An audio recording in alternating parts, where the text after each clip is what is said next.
সাদিয়া, ও সাদিয়া,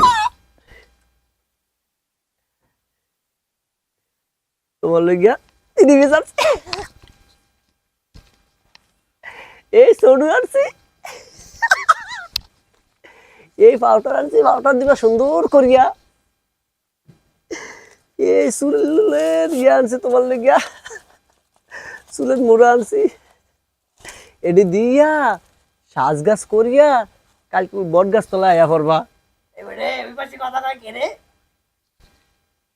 এ দাঁড়া দাঁড়া সাদিয়া, তোমার কণ্ঠ দি কেমন পুরুষ পুরুষ হইয়া গেছে। আমি সাদিয়ার আব্বা।